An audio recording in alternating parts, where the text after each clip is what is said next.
I was going to say that I think representation in sport is directly correlated to access, right? Because there are golf courses that that we can go to, but I mean, if I'm 10 years old, I'm not going, hey mom, can I borrow $60 because the green fees are expensive at the course I want to go play at. Exactly. She's gonna be like, no, I'm gonna give you $20. You can go buy football, and you and your friends can go outside and play. Yeah. Now all 20 of you guys are good. Yeah. Right. $1 each. Right? And you can play all the time. Exactly. Not every time you play. What's going on, everybody? Thank you for joining us this week. Welcome to Manhood Matters. We're having conversations around challenges dominating a man's journey through life. These topics are explored by real, everyday friends with a lot of experience. And of course, we have the occasional guest expert. Let's get to it.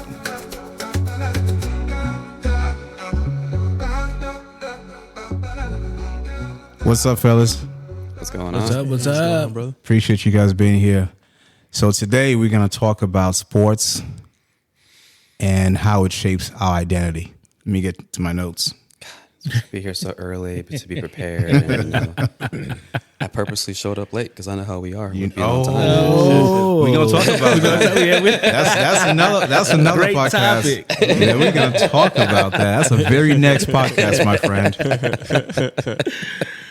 Oh That my is God! funny. Look, and I was very early today. He was. Yeah, Really? He was. 8:22. That is very early. So you left yesterday. Yeah, Yeah.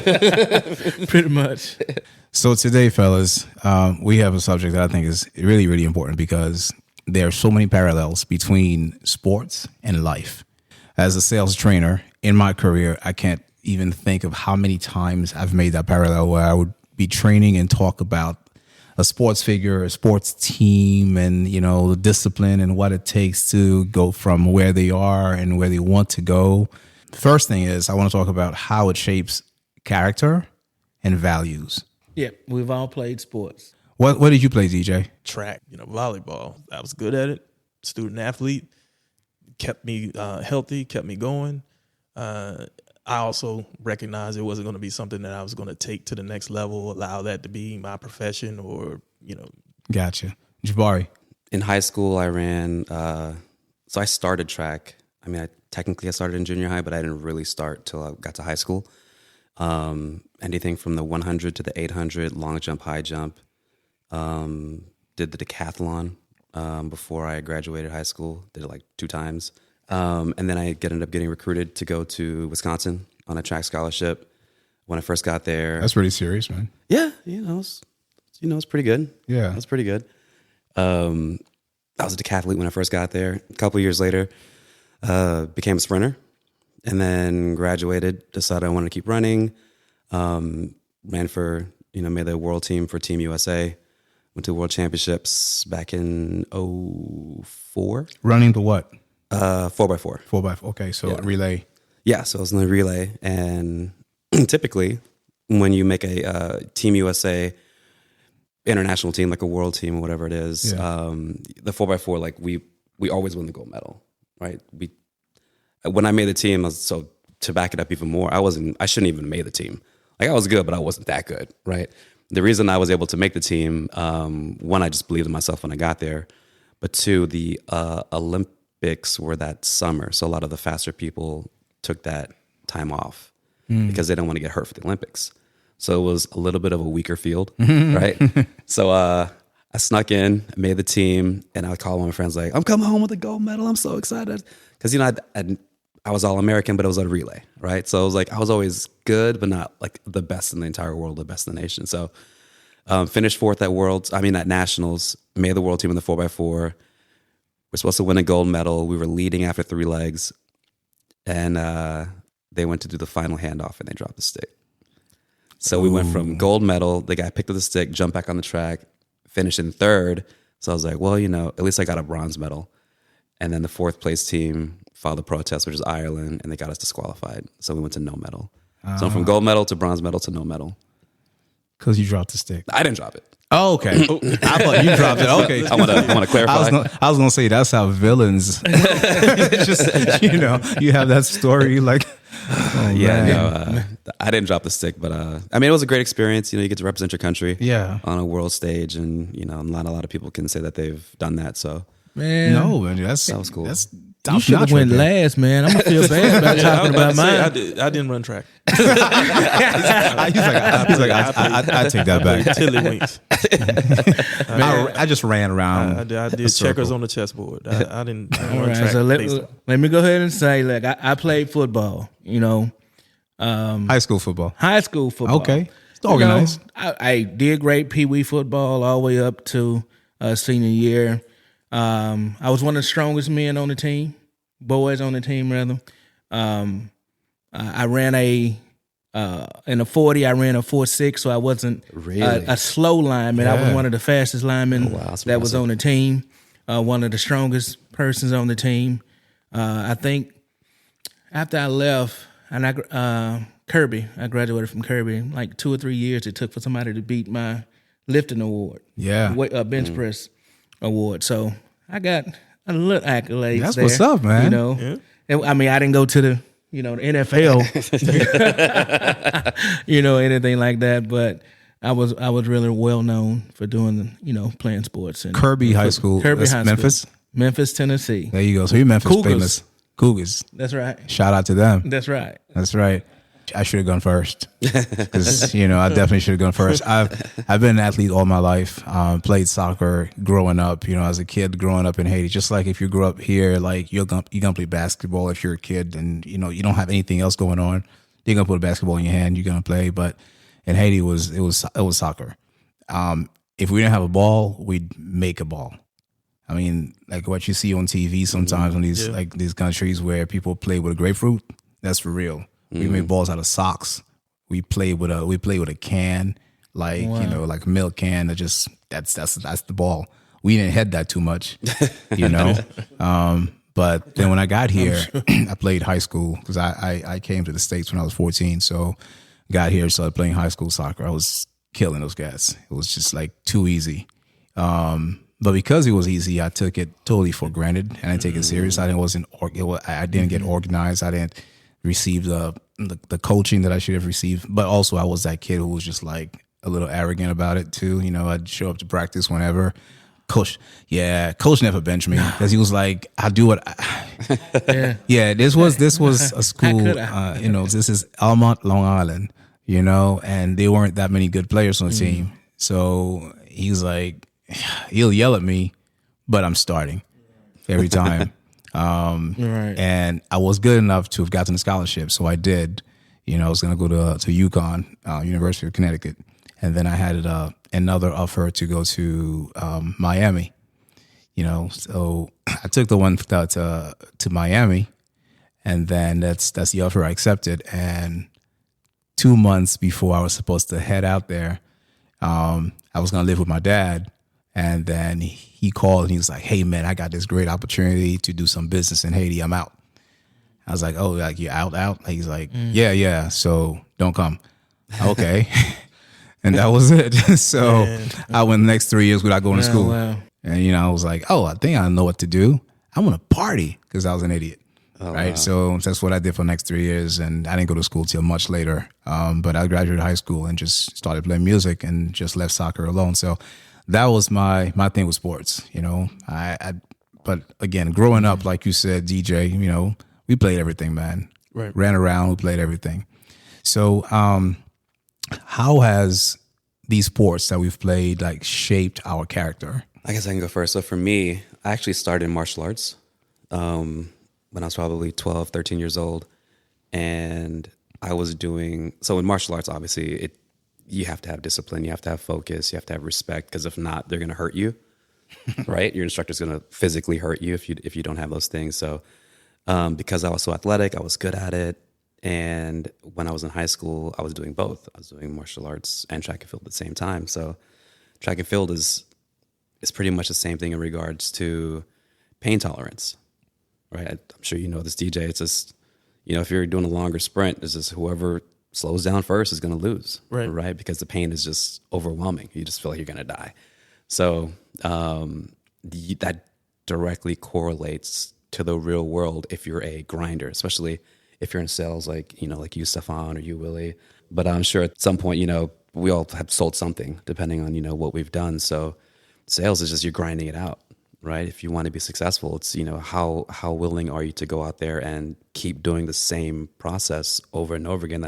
But are you going to quit because it can get hard or it can get boring? So having that martial arts, having that track, like that sports discipline that I learned, allowed me to be good at sales. One of the things that allowed me to be good at sales, because I could grind it out. I just knew that I'm going to sit here and just keep doing this over and over again, and you're going to quit before I quit. That's right. I'm going to beat you.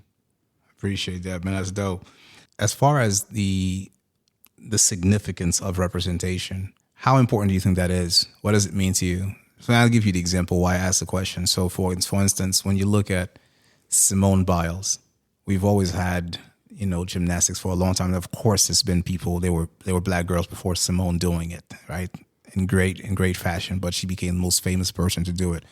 Up to then, if you had asked who's the greatest of all time, it would not have been her. But Simone had to do the impossible, right? It wasn't just beat the record. It was like blow it out the water to get that recognition, right?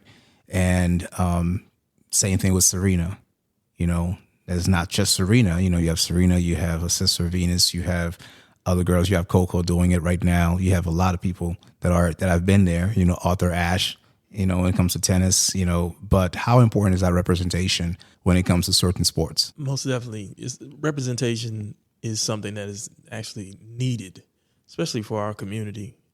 And like you said, it depends on sports. We in this country, we make up 12%, used to be 13%, but in the NBA, it's 85%. NFL is 65%.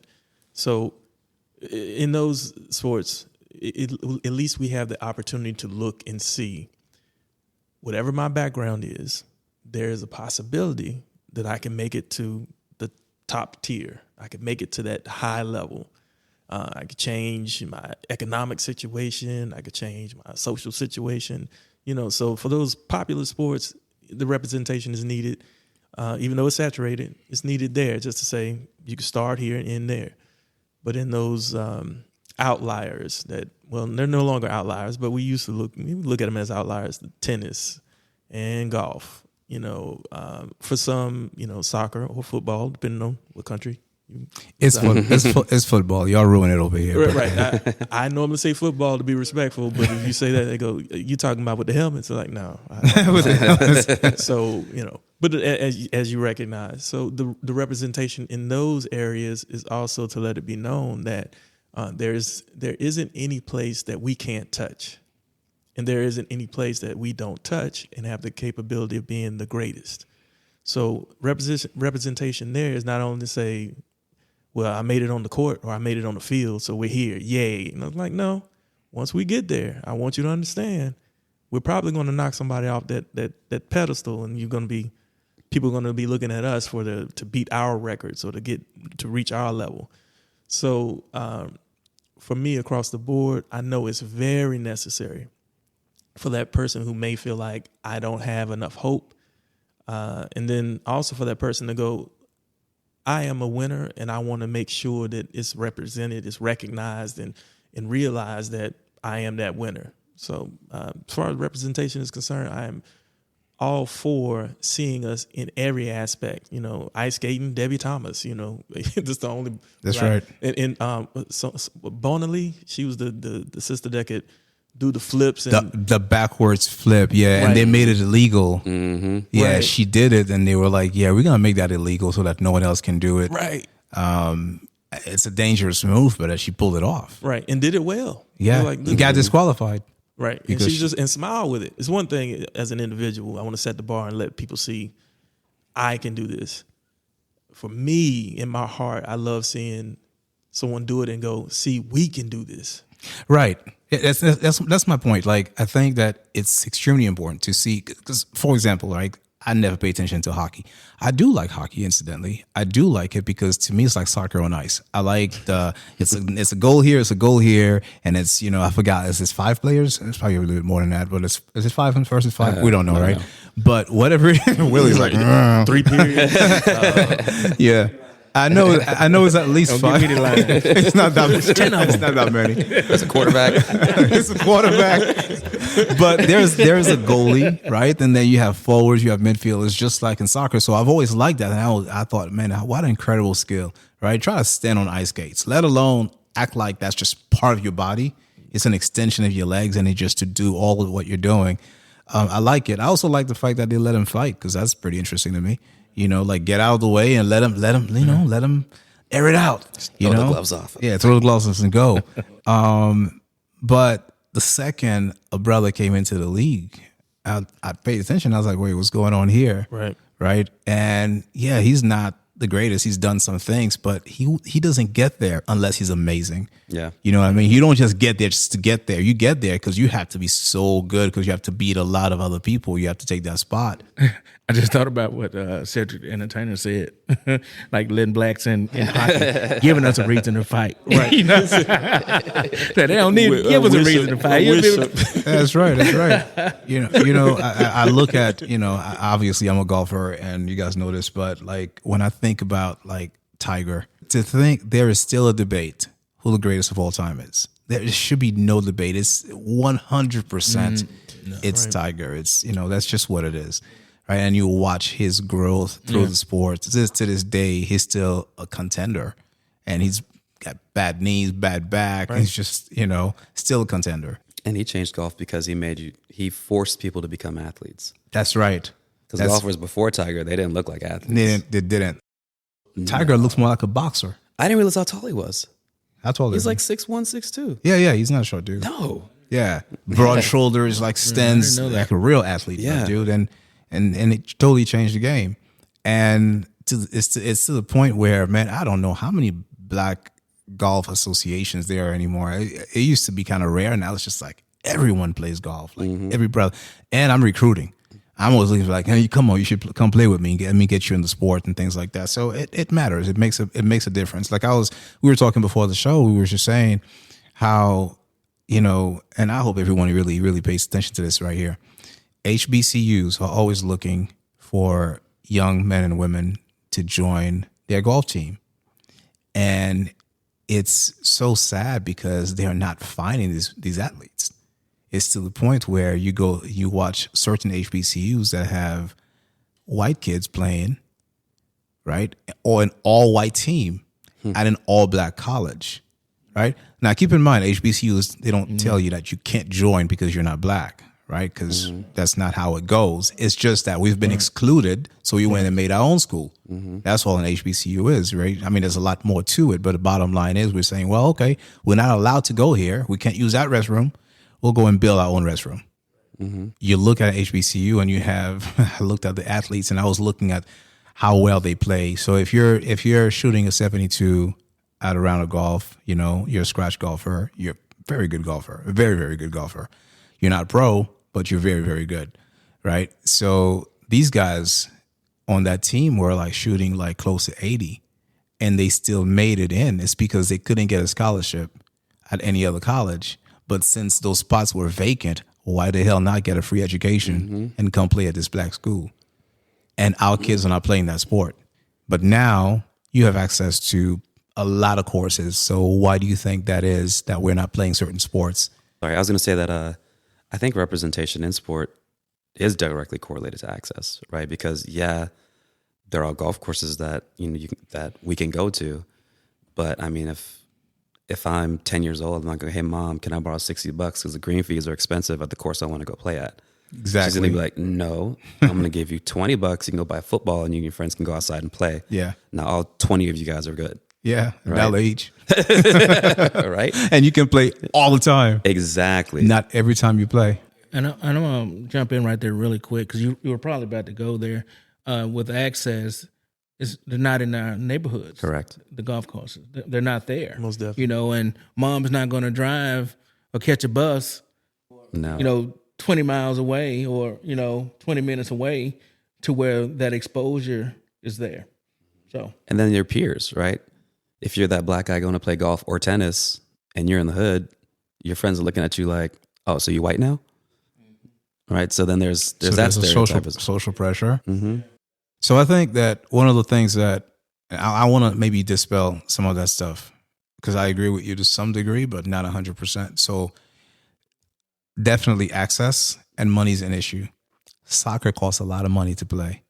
You know, I got a cousin who's a coach, and I'm not going to say he's making bank, but if you want to book a one-on-one session, you know, for your kid with him, it's expensive.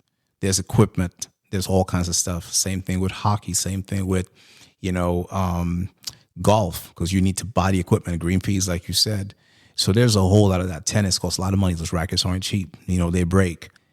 I want to basically address some of the parents who think that really there's no hope when it comes to that, because some of these sports are wide open and there is access. So, for instance, golf has a lot of city courses, municipal courses. They're not $60 for green fees. They're not the best courses, but it's no different than the kid growing up in the hood dunking in milk crates, right? That's hooked up to a post. That kid will still ball. Clubs used to be super expensive. They still are. And you'll pick up a set. Again, there will be shitty clubs. But again, if you're playing decent with shitty clubs, what happens when you get better clubs? Yeah, it's going to affect your swing still, but still you get better. You know what I mean? So I think to me, it's less access and more education. Well, I'm glad you said that. I don't mean to cut you off, but as you were talking, I was thinking, you know, still it goes back to exposure. When mom and dad wasn't exposed to that, you know, it's hard for them to show their children that type of exposure. Very true. And a lot of us, we're just not exposed to it. We don't know anything about it. But I think that as time has gone on, a lot of parents, such as yourself, you expose your son, you know, to golf. You was trying to get him in it early. So I think in future generations, we will have more blacks out in these other different type of sports. A lot of people don't know the kind of scholarships you can get. That's what I'm trying to educate people on. I'm trying to say, look, there's some shit that if you only knew about it, you can get that little boy, put a golf club in his hands and be like, go in the yard and start swinging, right? Just in the yard. We'll worry about a course later, but here's a club. I found it for free at Goodwill, or it's $2. Start swinging. Because now there's access because of the internet. It's connected everything, right? Yeah. So it gives us access in that sense. If they're looking for a way out, right? And then see they can identify that their kid has athletic ability, they start looking at their kid as like a lottery ticket, right?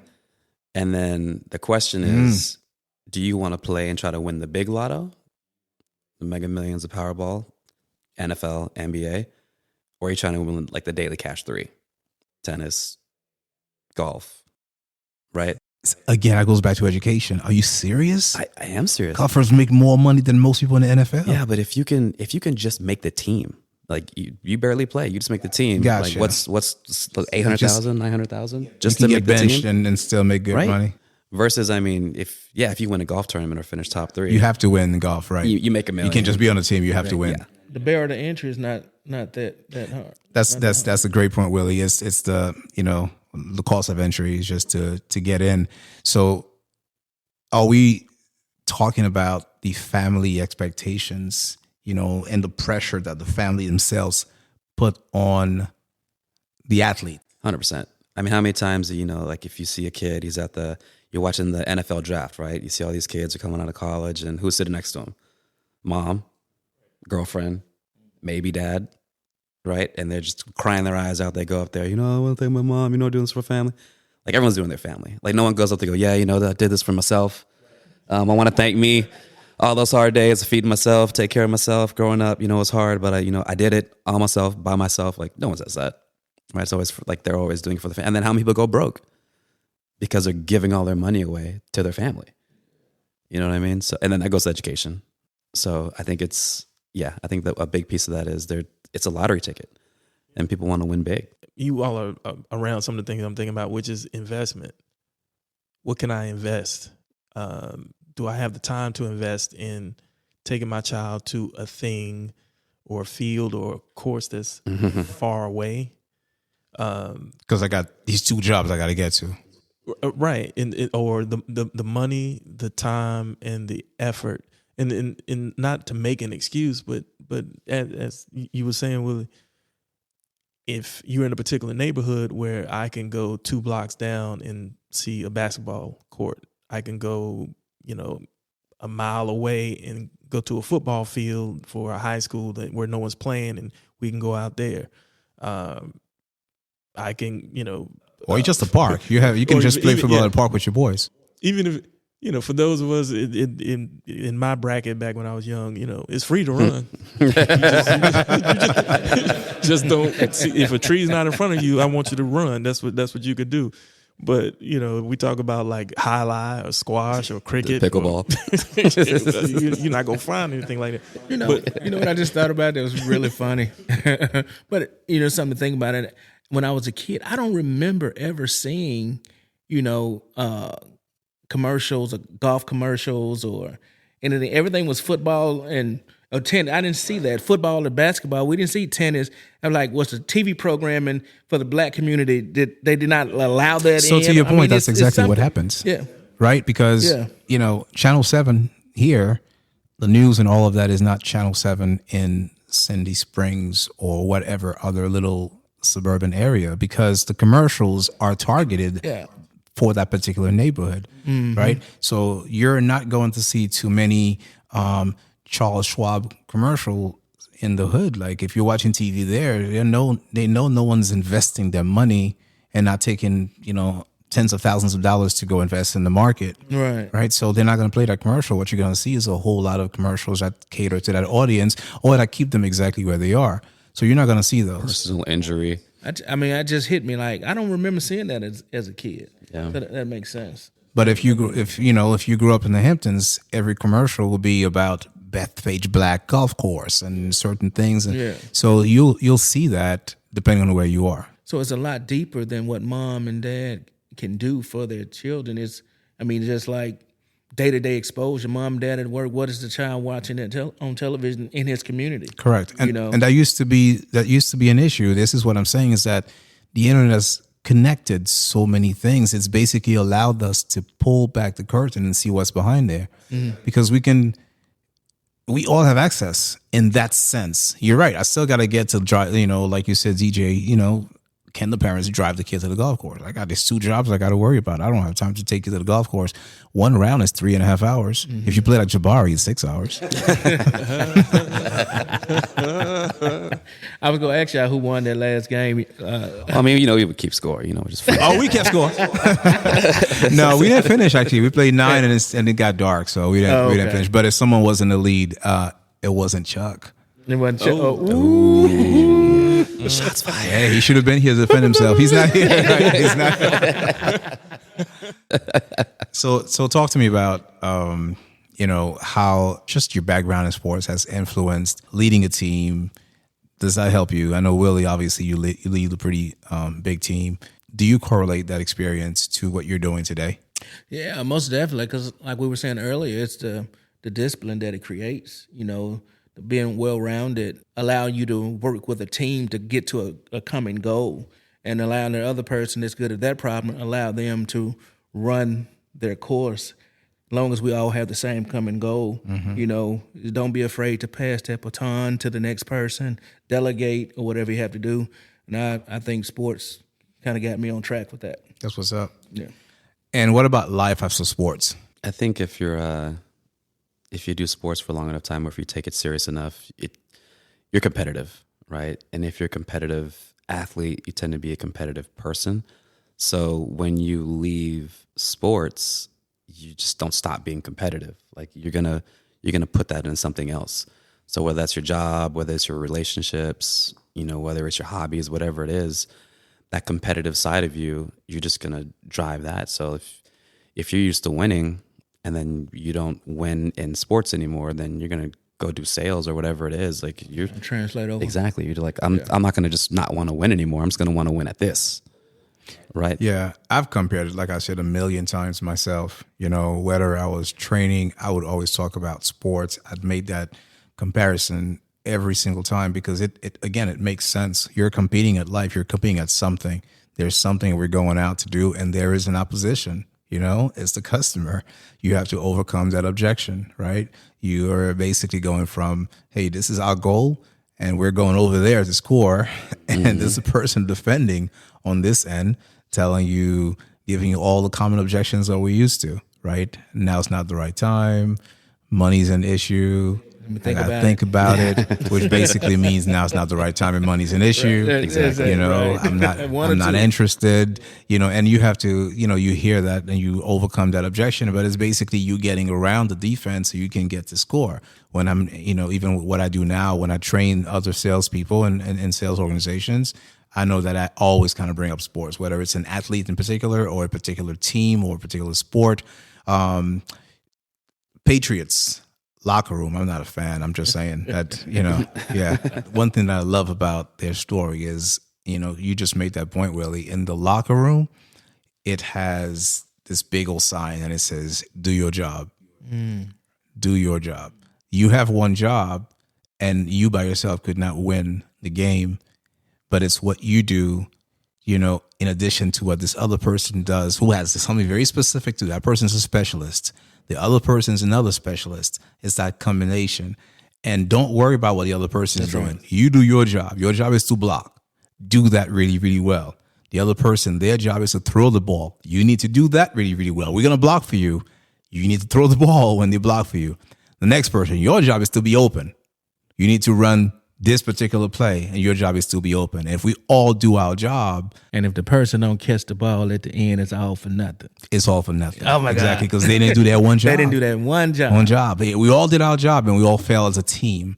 Right? Individually, you can be like, man, I throw so many passes. I was the best blocker.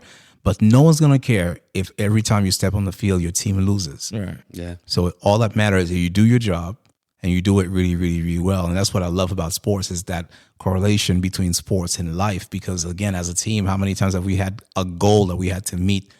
And then as a team, this one guy who was supposed to, we're counting on this guy to sell 10 units of whatever, right? 10 widgets, right? We all were supposed to sell 10. And John doesn't sell his 10. Now we sold 90. The goal was 100.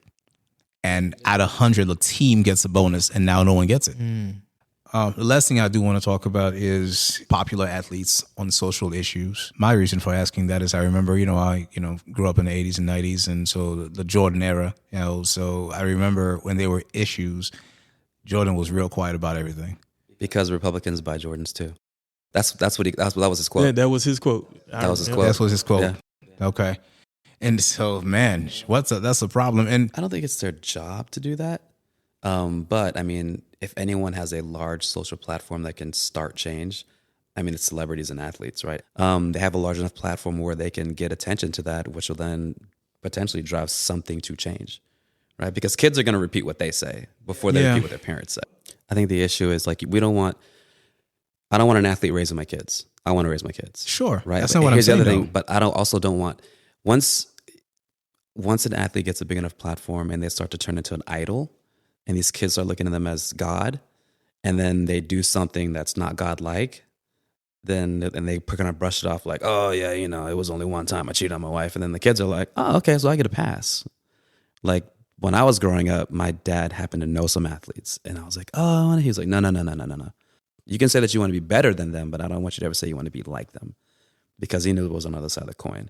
So I think, it's great. I think that they should use their platform in certain instances, but I think it's dangerous to say like, I want my child to be just like that person. But that's not what I'm saying. Okay, good. Because that's not at all my point. My point is not at all, you need to idolize this athlete and be this person and me taking, the raising of my children and passing the buck and going, hey, you do it. No, of course not. What I'm saying is, as an athlete who has the platform, the millions of people who follow them, when there is an issue like police brutality or something, an actual cause, I don't care what your daily life is. I don't care that you drive a Lamborghini. I don't think it's their responsibility to do that. So that's what I'm saying. I'm not disagreeing with you in that sense because I don't know that it's their responsibility either. I can't put that on the person, right? He's a human being. But I'm saying, what a wasted opportunity. I think it's great that they do that, but I don't think that they're supposed to do that because what's going to happen? They're going to lose money. The whole reason why they got there was to give back to their family, right? Now, if they can raise up the community as well, 100% do that. But if Kaepernick, like he screwed himself over. I mean, I understand why he did it, and I agree with what he did. But I mean, he shot himself in the foot. He's doing okay now, however many years later. Like I don't want to say he's got his retribution, but he's bounced back from that. Right now, he's got TV shows and whatnot, and he's come back from that. But you know, he had to go through a dark period. You know, and it was shitty what they did to him, and you know, it was shitty that it was shitty because all of the other brothers just sat around and just said, "Yeah, let's turn our back." While they lynched this one, because they knew that they knew that they were going to be next, and they couldn't put that on their family. That's my point. You can't fucking kill all of them, right? You can't, and that's why we say slaves for 400 years, still today, right? Because the second someone spoke, what happened? They made an example of that one. Every lynching and beating was done publicly. Why? Mm-hmm. They could have taken him they could have gone to the barn or take him to the woods. No, they did it publicly to show you the next person. This is what happens. Right. If you say something, we go do it to you. Yeah, too. even though that was a minority. Their hands up. And that's my point. So how could we, as a public, for example, like the people who actually, get the ratings up, we buy the merch, we buy the tickets. If something's unjust towards our community, and I'm not saying I'm going to go march and picket and rally and do all that. I'm saying I'll turn the TV off. I'm done supporting. Mm-hmm. I'll just take a stand. Me times however many millions of people do the same thing is extremely impactful because it hurts them where? Financially. Thank you. Which is what and it's the all second about. And then now it matters. Yeah. Now it matters. Yeah. Man, what a wasted opportunity. I think it's a wasted opportunity. I never thought about it in depth until like now that we're having this open discussion, that although they don't have to do it, it means so much more and it'd be more impactful if they did do it. The ones that have the platform to really make a change in what we're seeing, I think it'd be major if they did it. And what Kaepernick did, speaks volume for the type of character and type of person that he is. Even though he struggled, he was willing to go through that. And the problem is most people are not willing to lose this endorsement. I'm not willing to lose this paycheck. They don't stand for anything. And the fact that a lot of us are the reason that they're where they are. Yeah. Correct. So I do think that they should do more or could do more. Correct. And it's a good point. It's eating at me to say it. The fact that, well, first thing first, Kaepernick didn't go to anyone and say, "Hey, I'm protesting." Someone saw him on the side doing something and started going, "Why is that Negro not standing during the..." It came to him. His protest was his own. He was silently doing what he felt like he had to do. Somebody noticed it, got ticked off about it, then it blew up. And they were like, "Well, why do you do this thing that is odd to us?" It's like, "Well, I'm doing it for this reason." Oh, you're not allowed to. You don't like America. And then Right. it went into a whole different thing. So if anyone within the sound of my voice, please look it up, because it wasn't like this. Somebody went and got a trash can and started banging it, going, "Look at what I'm doing." He was over there doing his own thing silently. Someone saw it and then became something else. They didn't like it. Right. And then the next thing, like you were saying, Stephane, the idea that what would we do to support that? One of you brought up something that popped up in my head, which was, if we're looking at 50 people who were enslaved, and it's one person who the person who did the enslaving, and they got a pistol. It's like, I'm going to kill all of y'all if you don't get back on that field. If you do the math, 6 bullets in there. right? You did the math. Yeah. It should be a different story. But no one wants to be that one of six. The first 6. Right. So Yeah. that's right. So I live to tell your tale. No, you won't. I will live to tell my tale, because it's not going to be me. So, the whole idea of that being the case, that's horrible in itself. So the question came up about responsibility, looking at someone else and seeing what their responsibility is. It's a missed opportunity, just like we all agree. I don't blame anyone. I wish we would be doing something differently, because it's just like someone saying to you, when you reach a certain level at your job, it's your responsibility to start looking out for people who look like you. Once you reach a certain level in salary, it's your job to start, you wouldn't want anybody to go, man, I just made a P3, or I'm the one and I got to lose everything to look out for this person. Right. So I get it, but I would hope that most of us, not all of us, I would hope most of us would have enough in us to go, I'll take that hit.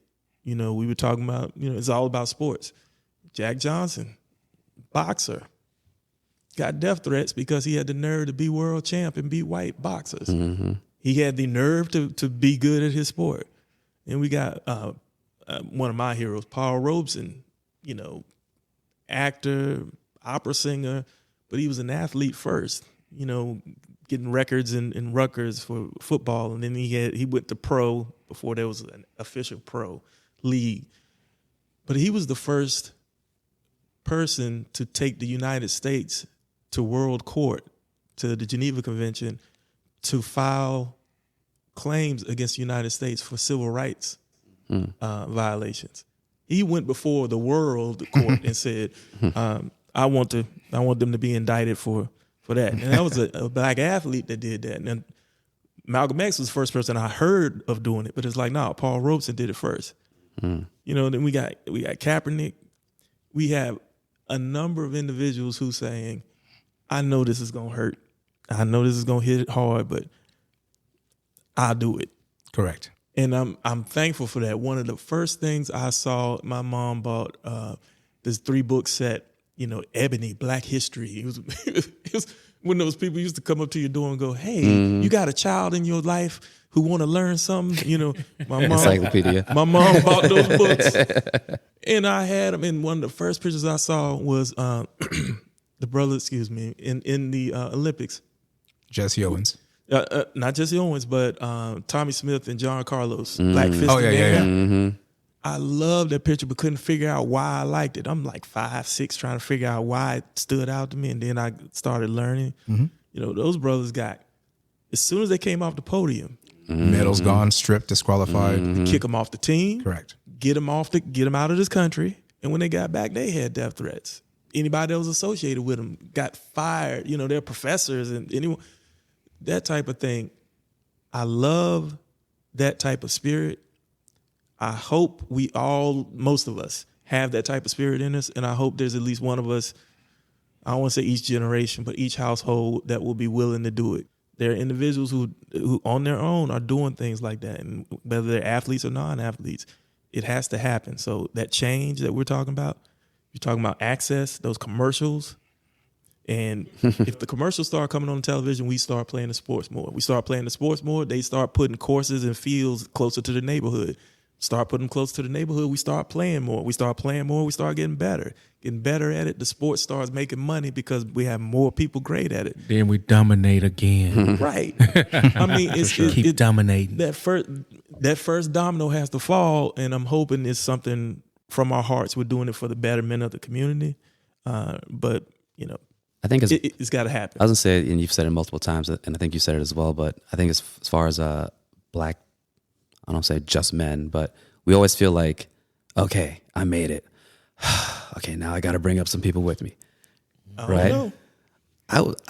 I've heard some people say, I got mine, you better get yours. Yeah, but I feel like the more successful ones, it's like, all right, who am I bringing up with me? Let me turn back around. And yep. I'm with you on that. I got to bring somebody with me. Well, I encourage everyone listening, if you think about being an ex-athlete, how, those lessons help forge who you are today. If you have young children, definitely get them on that path. We encourage you to think about, all the things that we talk about today and how it impacts your lives. And if you have anything that you'd like to talk to us about, feel free to send us an email at manhoodmatterspodcast@gmail.com. Let us know your thoughts. We look forward to hearing from you, and we'll talk again to you next week.